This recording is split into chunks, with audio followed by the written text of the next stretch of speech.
반갑습니다. 우리 옆에 분에게 한번 인사하시겠습니다. 잘 오셨습니다. 잘 오셨습니다. 또 한번 인사하시겠어요? 당신을 보니까 기분이 좋습니다. 이게 당신을 기분이 좋습니다. 기분이 너무 좋습니다. 기분이 너무 좋습니다. 아멘.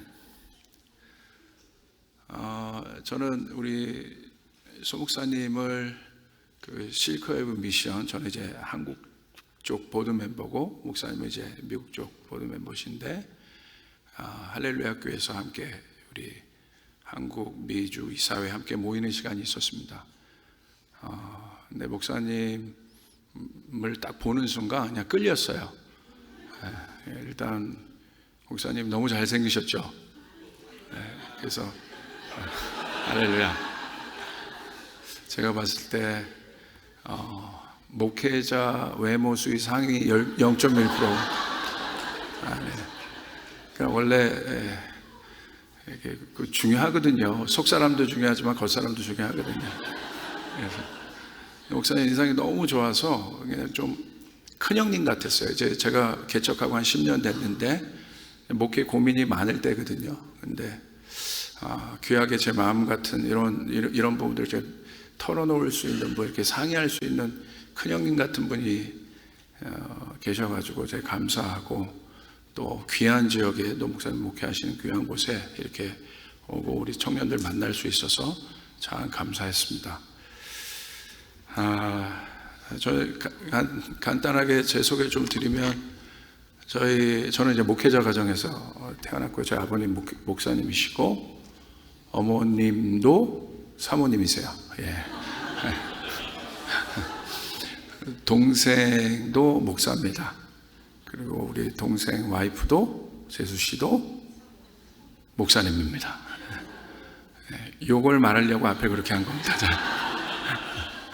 그리고 저희 장모님도 목사님이시고, 그러니까 온 가족이 참 목사 집안입니다. 그래서 저희 아버님이 그 예장 통합 측 평양로에서 이번에 은퇴를 하셨는데, 작은 개척교회를 시작하셨고 작은 개척교회로 은퇴를 하셨어요. 근데 저희 아버님의 유일한 지금 행복이 뭐냐면, 저희 아버님 개척신앙이시거든요. 3대가 굉장히 어렵게 예수를 믿게 되셨고, 저희 아버지 통해서 온 가문이 다 이제 예수를 믿게 됐는데, 저 그리고 저희 자녀들 이 3대가 모여서 하나님을 찬양하고 예배하는 그것을 보는 것을 가장 큰 기쁨으로 여기세요. 그 다음에 두 번째 기쁨이 용돈을 드릴 때입니다. 할렐루야. 근데 가장 큰 기쁨을 누리세요. 정말 행복해 하세요. 막 그냥 보기만 해도 좋으신 것 같아요. 그래서 참 저희도 좋고요. 감사하고. 왜 제가 이 말씀을 서두에 여러분에게 드리냐면, 저도 이제 목회하고 제 부르심이 이제 다음 세대들을 세우는 것입니다. 하나님 그 가운데 저를 부르셨고, 저희 교회가 그렇게 열심히 한국교회 가운데 섬기고 있습니다. 왜 이 이야기를 드리냐면, 가장 지금 한국교회 안에 큰 문제가 뭐냐면 세대 단절입니다. 사실 성경에 보면 아브라함의 하나님, 이삭의 하나님, 야곱의 하나님, 그 유업이, 신앙의 유업들이 전수되고 있거든요. 끊이지 않고 전수되는 것이 굉장히 중요한데, 그 유업이 끊겨져 가고 있다는 것입니다. 그리고 특별히 잘 아시는 것처럼 저출산 고령화 시대지 않습니까? 그러니까 이 다음 세대에 대한 문제가 실제적인 한국 교회뿐만의 문제가 아니라, 지금 우리 한국은 초저출산 국가거든요. 굉장히 심각한 이제 상황 가운데 들어간 거죠. 그러니까 제가 아는 한 어떤 교회는 작년 출석이 한 5,000명인데 고등부가 60명밖에 안 모여요. 작년이 5,000명인데 고등부. 그러니까 요즘 가장 강력한 통계와 데이터가 뭐냐면 인구학적 분석이거든요. 그러니까 여러 데이터적 분석이 있겠지만 가장 강력한 이제 정확한 분석이 인구학적으로 보는 거예요. 그러니까 이거는 뭐 너무 정해진 거기 때문에 앞으로 미래가, 그래서 이 다음 세대에 대한 것은 굉장히 중요한 겁니다. 제가 지난주에 터키 한인 선교사 대회에 제가 또 강사로 좀 섬기고 왔는데, 그때도 제가 던진 화두가 그겁니다. 지금 선교지의 문제는 뭐냐면 선교지가 고령화되어 있다는 거예요. 그러니까 예전 그 엄청난 전설과 같은 선교사님들이 많이 계신데, 그 엄청난 그 유업들을 유업들이 전수되지 않고 있습니다. 그건 뭐냐면 한국 교회 안에 다음 세대가 없으니까 그 말은 교회는 모판이거든요. 모판이 없다는 거예요, 지금. 그러니까 이 문제는 굉장히 심각한 문제고 시급한 문제입니다. 그냥 다음 세대의 문제가 어떤 부서 사역의 문제가 아니라 한국교회의 미래를 향한 굉장히 중요한 문제다. 그래서 새누리교회도 제가 와서 큰 감동을 받는 건 뭐냐면 굉장히 젊으세요. 생동감 있으세요. 그것은 여러분 교회가 앞으로 미래가 더 강력하다는 거죠. 예. 아멘. 예. 큰 축복입니다. 진짜 큰 축복이세요. 그래서 제가 이 다음 세대에 대한 그것이 제 부르심이기 때문에 한국에서도 다음 세대들이 모이는 컨퍼런스라든지 또 그런 집회, 연합 집회 그런 데 제가 강사로 많이 갑니다. 교단 연합 집회라든지. 근데 그런 데 가서 이제 얘기를 하다 보면 모든 교단들이 다음 세대에 다 관심을 갖고 계시고 그리고 접근을 합니다. 근데 여러 가지 접근 방법들이 문화적 분석도 하고 시대적 분석도 하고 상황적인 여러 가지 분석도 해요. 근데 다 맞는 분석들이에요. 근데 제가 내린 결론은 뭐냐면 영적인 분석은 안 해요, 보니까. 왜 이렇게 됐는지. 그러니까 여기 분석이라는 것은 원리를 적용시키는 거거든요. 근데 사회학적 분석 이런 건 다 하는데 영적인 원리들은 적용을 안 해요. 그 영적인 원리는 뭐냐면 땅의 법칙입니다. 하늘의 법칙이 있고 땅의 법칙이 있는데 주님께서 이 땅에 법칙을 두셨어요. 어떤 법칙을 두셨습니까? 수고하고 심고 경작해야 얻을 수 있다는 거예요. 그리고 농부의 비유로도 하나님 그런 걸 많이 말씀하셨죠. 그러니까 그냥 얻는 것이 없다는 거예요. 그게 자연의 법칙이에요. 이 교회 안에 어떤 예수님께서 말하는 성경의 법칙을 넘어서 이 땅의 법칙이에요. 심어야 먹을 수 있는 거예요. 그러니까 여러분 농부가 어떤 것을 심을 때 뭘 생각하겠습니까? 결과를 기대할 것 아니겠어요? 그렇죠? 결과가 중요한 거잖아요.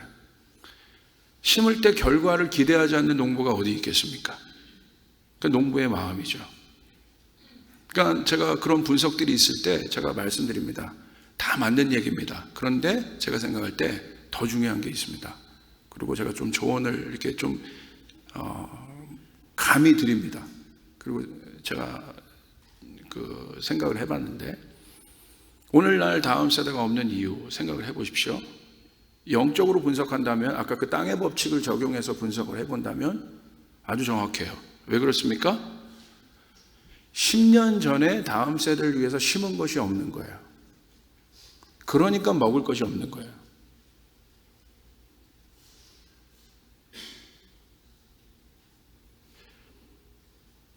여기서 말하는 10년이라는 것은 상징적인 시간들이에요. 그러니까 우리가 분명히 10년 전에 다음 세대를 향해서 심었다면 오늘날 그 결과를 얻었을 거예요. 그러나 오늘 다음 세대가 없는 이유는 10년 전에 심은 것이 없다는 거죠. 그러니까 한국교회 보십시오.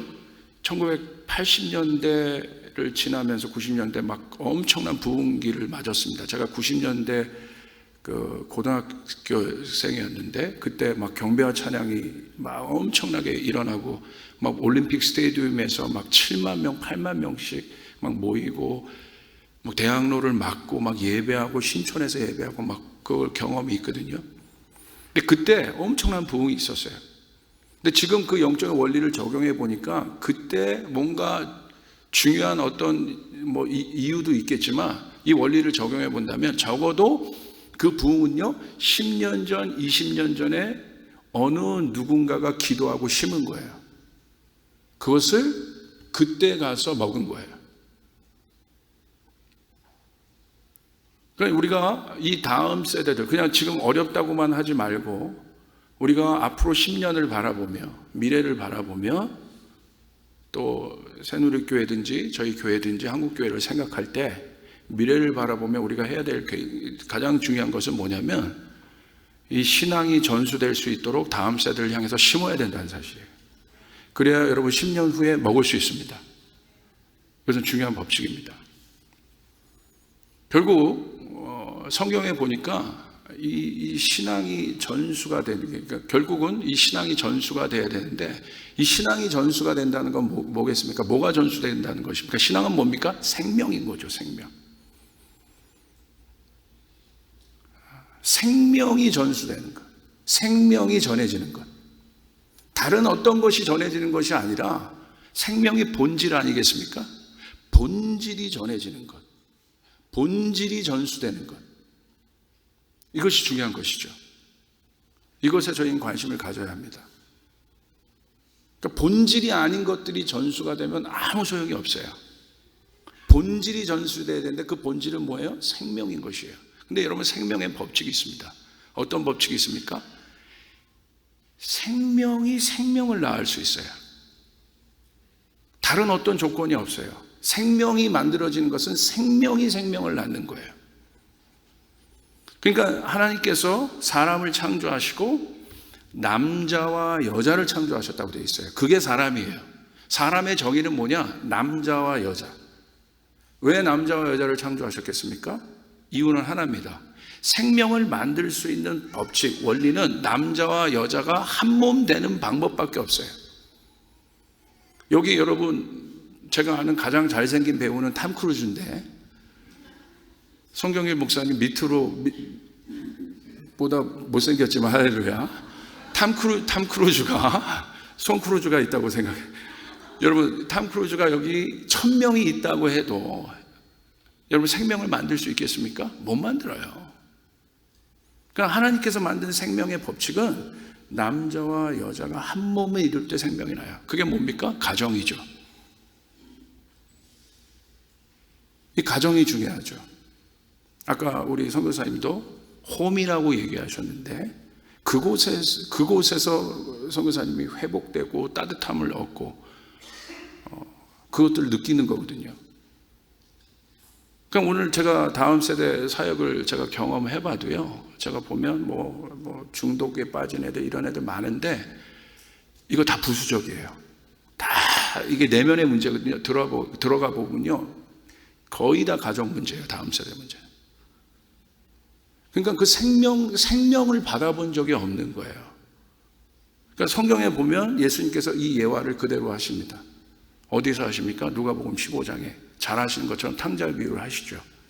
등장인물은 아버지가 있고, 그리고 작은 아들, 아버지의 재산을 가지고 나간 작은 아들, 탕자가 있고, 또 큰 아들이 있습니다. 근데 오늘 여러분이 본문에서 읽은 것처럼, 여러분 아주 이 본문이 중요한데, 아들이, 탕자가 나가면서 뭘 요구합니까? 아버지에게 재산을 요구해요. 근데 이 재산이요, 원문으로 보시면 이게 뭐냐면 땅의 분깃이에요. 그냥 분깃, 땅. 그냥 땅이에요.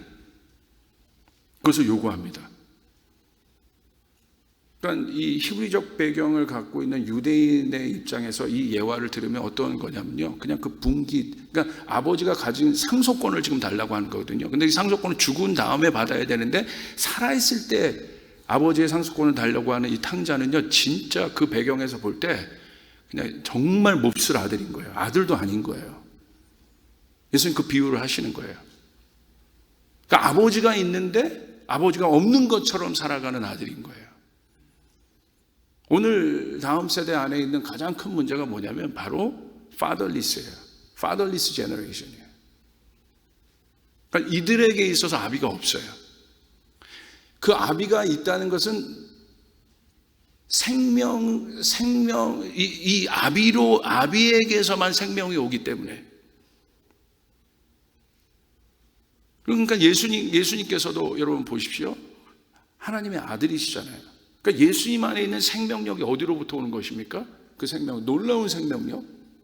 그것이 생명의 근원 대신 아버지 하나님으로부터 온다는 거예요. 예수님 그거 아신 거예요.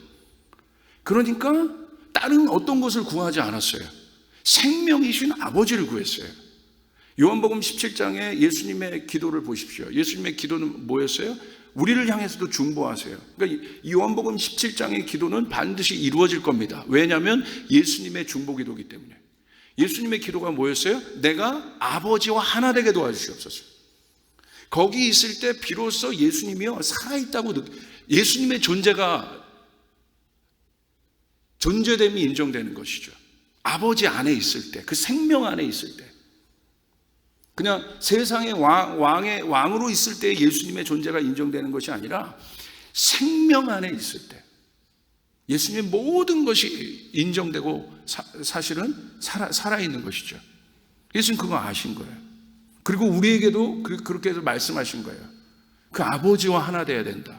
생명이신 그분과 하나야 된다. 생명은 아버지에게서만 온다. 그것을 아는 사람이 누구예요? 아들인 거예요. 오늘 탕자는요 그런 존재였어요. 아버지에게 뭘 요구해요? 그냥 아버지가 갖고 있는 보여지는 분깃만을 요구합니다. 그런데요 그걸 재산이라고 이제 번역이 됐는데, 아버지는요 뭐를 주냐면요 재산이라는 단어를 안 써요. 살림을 줬다고 되어 있어요. 근데 살림이요 원어로 보면 재산과 완전 다른 개념이에요. 아들은 재산을 달라고 했는데 아버지는 뭘 주냐면 살림을 줬다고 되어 있어요. 살림은요 원어로 보면 네케스예요. 네케스는 뭐냐면 생명이에요. 생명, 본질이에요. 생명. 이 그냥 단순히 땅의 개념보다 큰 개념이에요. 그러니까 여러분 생명이란 건 뭐예요? 스피릿이에요. 영인 것입니다. 그러니까 아들은 보이는 재산을 달라고 했는데 아버지는 보이지 않는 하늘의 재산을 준 거예요. 이것이 굉장히 중요합니다. 보십시오. 돈을 예로 들어보겠습니다. 자, 돈을 받았어요. 그런데 여러분 문제는 돈이 문제가 아니라 이 돈을 어떤 스피릿을 갖고 있는 사람이 사용할 것인가가 문제인 거죠. 스피릿의 문제인 거예요. 이 돈이 정말 좋지 않은 사람에게, 좋지 않은 스피릿을 갖고 있는 사람에게 들어가면 이 돈이 어떻게 되겠습니까? 악하게 쓰이는 것이죠. 그러나 이 돈이 좋은 스피릿을 갖고 있는 사람에게 들어가면 어떻게 되겠습니까? 의미가 있는 거죠.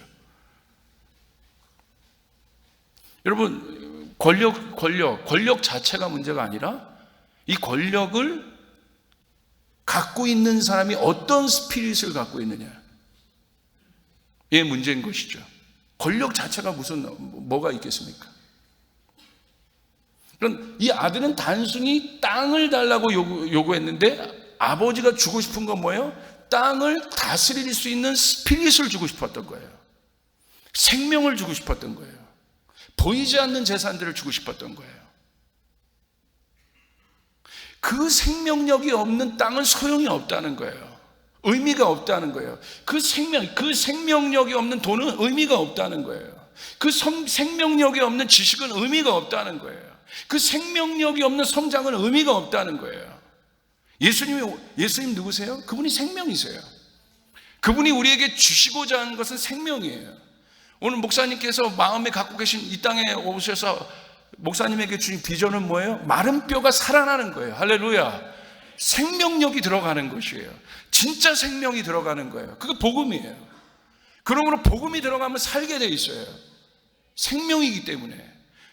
여러분 묶였던 자들이 복음이 들어가면 풀려지게 되어 있습니다. 자유함을 얻게 되어 있습니다. 선교가 무엇입니까? 그냥 NGO 단체처럼 뭘 먹이는 게 여러분 성경. 그거는 여러분 세상에 많은 단체들이 있어요. 왜 우리가 빵을 들고 재정을 들고 찾아가지만 우리는 거기에 단순히 빵을 갖고 찾아가는 것이 아니라 그 빵에 뭘 넣은 것입니까? 생명을 넣은 거예요. 복음을 넣은 것이에요. 이게 선교입니다. 그런 구제는요 이단들도 해요. 생명. 그래서 여러분의 교회가 살아있는 게 뭐냐면요, 여러분이 생명을 낳고 있다는 거예요. 생명을 흘려보내고 있다는 것이에요. 정체되지 않고. 여러분 저는 정말 감히 예언할 수 있는데 여러분의 교회 가운데 하나님의 놀라운 이 생명력 있는 폭발적인 예배가 이 안에 있기 때문에 여러분 놀라운 부흥이 있게 될 것이에요. 다음 단계의 비전으로 지금 여러분 가고 있어요. 제가 우리 그 청년들이랑 예배할 때도요 너무너무 좋았어요. 일단 얼굴들이 너무 착해 보여요. 그리고 딴 거에 관심이 없는 것 같아요. 그냥 말씀 잘 듣고 더 하고 반응하고 예배하고 막 여기서 제가 바깥에서 이 동네에 어마어마한 영향력을 들었거든요. 생각해 보십시오. 여기 엄청난 영적으로 분석을 해본다면 세계 중심 아니겠어요? 모든 것에. 여기 있는 영들을 한번 생각해 보세요. 거기에서 여러분 교회가, 여러분 정말 인커리지 하고 싶은 것은 이 지역에서 일산 아닙니다. 일산도 아니라, 제가 일산에서 왔는데 고양시 일산도 아니라, 여러분 일산이 세계의 중심은 아니잖아요. 할렐루야. 그렇게 여기고 싶으나 인정할 것은 인정해야죠. 여러분이 이곳에 오셔서 뭐 잡도 갖고 뭐 있으시지만, 여러분이 주님 안에서 그 생명력을 가지고 아버지 안에서 하나로 모여서 여러분 예배하고 하나님의 꿈을 꾼다는 것은 여러분 엄청난 것입니다. 할렐루야. 엄청난 것이라는 거예요. 우리 옆 사람이 한번 고백해요. 당신은 엄청난 사람입니다. 지금 알았습니다. 이렇게 지금 지금 알았습니다. 와, 그냥 말하는 게 아니에요. 진짜 그냥 말하는 게 아니에요. 제가 다른 교회에 가서도 얘기했는데, 다른 교회에 가서도 이런 얘기를 거의 안 했어요. 할렐루야. 정말 이 지역, 특별히 이 지역, 그걸 아니까 이건 뭐 인정할 수밖에 없는 것 아니겠습니까? 모든 세계의 모든 것들이 집약된 이곳에, 거기에 영도 있지 않아요? 여러분 여기를 다스리는 영이 있을 것 아니에요. 여러분의 교회가 살아서 이렇게 예배하고 이렇게 나가고 청년들이 부흥하고 이런 뜨거운 예배를 할 수 있다는 건, 여러분 놀라운 일들이 여기서 이제 일어난다는 거예요. 10년 후에 놀라운 일들이 일어나게 된다는 거예요. 여러분의 자녀들 가운데 놀라운 일들이 일어난다는 거예요. 왜냐하면 여러분이 생명을 전수하고 있기 때문에, 생명을 주고 있기 때문에, 네케스를 주고 있기 때문에, 그런 부모 세대들이 여기 많기 때문에. 할렐루야. 여러분 한국에 있는 지금 모 정치인의 여러분 문제들을 보지 않습니까? 결국 자녀 문제잖아요. 뭐의 문제예요? 그분이 생명을 알았다면, 복음을 알았다면 뭘 주겠어요? 그러니까 이 시대가 그런 걸 요구하니까 그거 주는 거예요. 물론 그것이 필요합니다. 그러나 그것을 다스릴 수 있는 스피릿을 줘야 되는 거예요.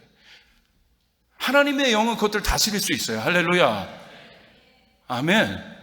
아멘. 그래서 여러분이 갖고 있는 재능, 지식, 이 모든 것들이 하나님이 쓰실 수밖에 없는 것이, 왜냐하면 여러분 안에 그 생명력이 있기 때문에, 그걸 다스릴 수 있는 여러분 권세가 있기 때문에, 그것이 증폭되기를 바랍니다. 하나님 안에서. 아버지가 주고자 했던 건 생명. 그래서 여러분 보세요. 이 탕자가 나가서 그 재산 다 까먹잖아요. 분깃을. 이 탕자는 이방인이라고 비유가 되기도 합니다. 이제 깨닫고 무엇이 생명인지 아는 거, 무엇이 네케스라는 거로, 네케스, 자기를 살게 한다는 걸 깨달은 거예요. 아버지밖에 없구나. 아버지로 돌아갑니다. 그 이방인들이 돌아오는 거예요. 그런데 거기 있었던 큰아들은 누구를 상징하냐면 유대인들을 상징해요. 유대인들을 보십시오.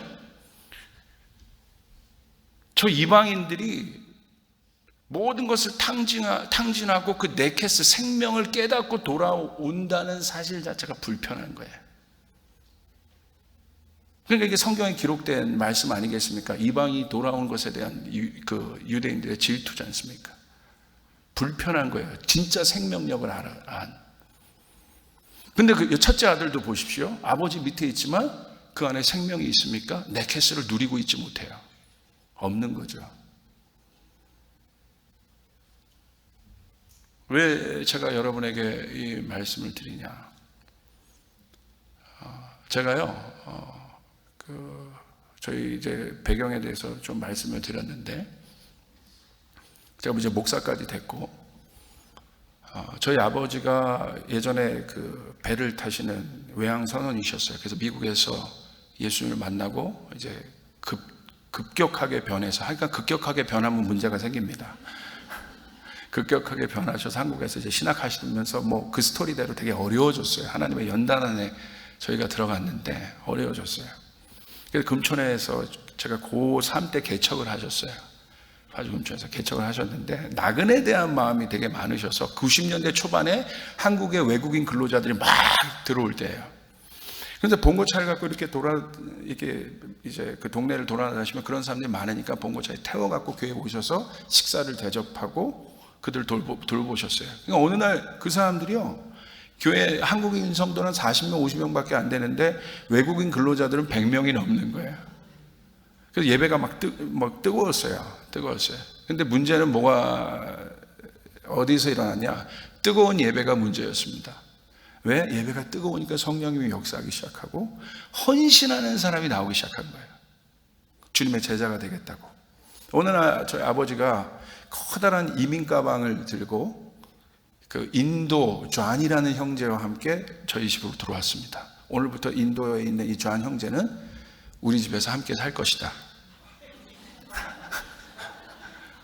네 방에서.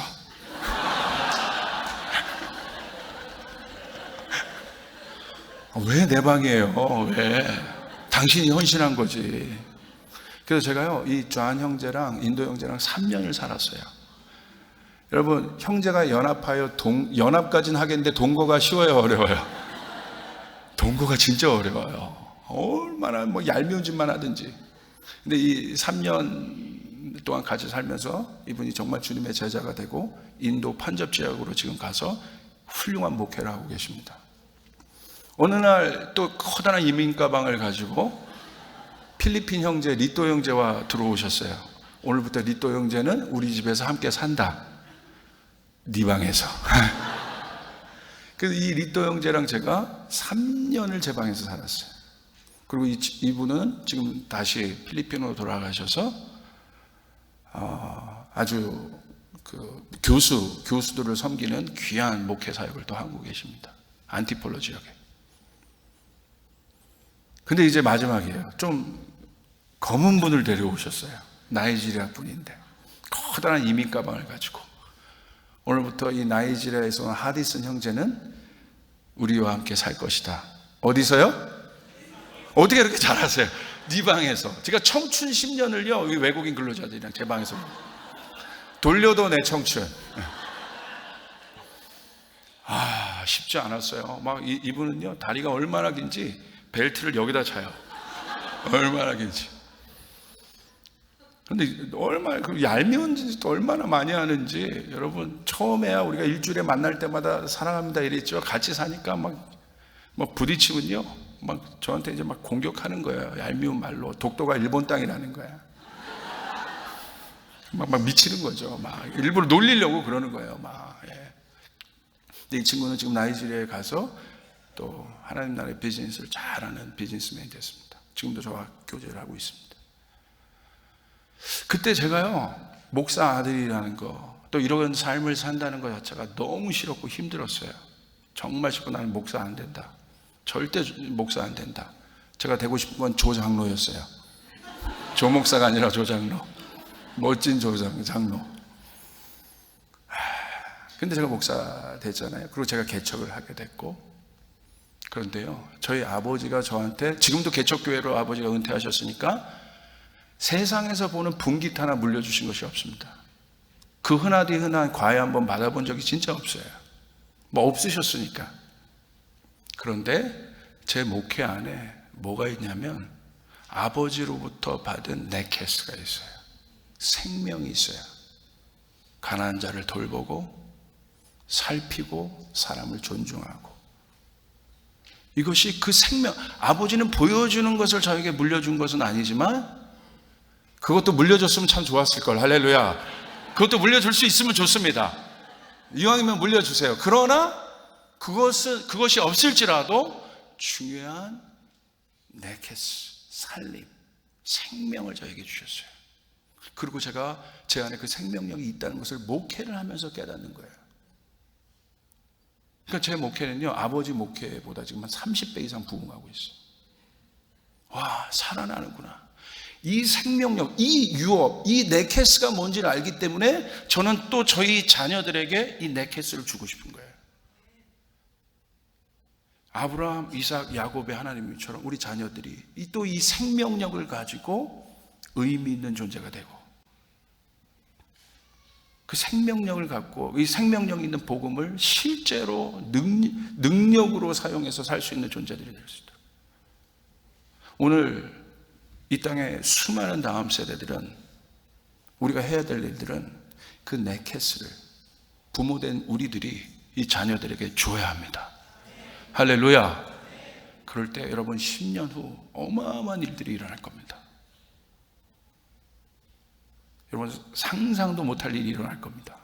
10년 후에 40대 한번 손들어 보세요. 10년 후에 난 40대다. 할렐루야. 10년 후에 난 50대다 한번 손들어 보세요. 할렐루야. 10년 후에 난 60대다 손들어 보세요. 할렐루야. 그럼 나머지는 지금 거의 티네이저세요, 여러분? 여러분, 이번 청년들에게도 제가 그 비전을 던진 거예요. 이 땅에 10년 후를 생각하자. 생명력을 갖고 이 땅이 주님의 땅이 되고 믿음의 땅이 되고 하나님 나라가, 생명의 나라가 이 땅에 임하는 것, 이것을 우리가 꿈꾸자. 그 일들이 여러분에게 일어나길 바랍니다.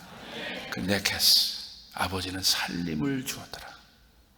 여러분 그 일들이 여러분과 여러분 교회, 여러분의 가정 안에 있기를 바랍니다. 그래서 여러분 부모님들 꼭 제가 부탁드립니다. 밤에 잘 때요 꼭 아이들 머리에 손대고 기도해 주세요. 근데요 저도 그거 하는데요 이거 귀찮아요.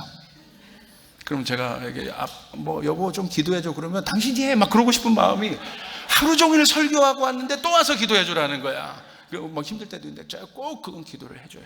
주님, 저희 아버지가 그랬거든요. 새벽 기도에 갔다 올라오면 제 머리에 손을 대고 제가 이렇게 누워 있는데 아버지 그 기도를, 제 아버지 너무 막 힘들고 그랬는데 저도 이제 전도사로 누워 있으면 저는 새벽 기도에 안 갔어요. 피곤하니까.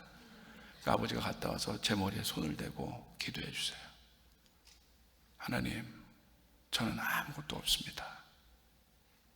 그러나 제 아들 지훈이가 이 아들의 때에 가서는 놀라운 부흥이 있게 도와주시옵소서. 능력 있게 도와주시옵소서. 그러면서 제 이마에 뭐가 툭툭툭 떨어져요. 보면 아버지 눈물인 거예요. 그럼 제가 그거 너무 쑥스럽잖아요. 그러면서 저도 울컥거리죠. 왜 뭐야 막 이러면서 그 기도가 기억이 나요. 어려울 때마다 힘들 때마다. 네케스, 생명. 여러분 안에 그 일들이 여러분 교회 안에 풍성하기를 주님의 축복하고, 여러분의 자녀가 그렇게 되길 바라고, 여러분 그 3대 가문의 축복이, 3대 믿음의 가문의 축복이 있기를 주님의 이름으로 축복합니다. 기도하겠습니다.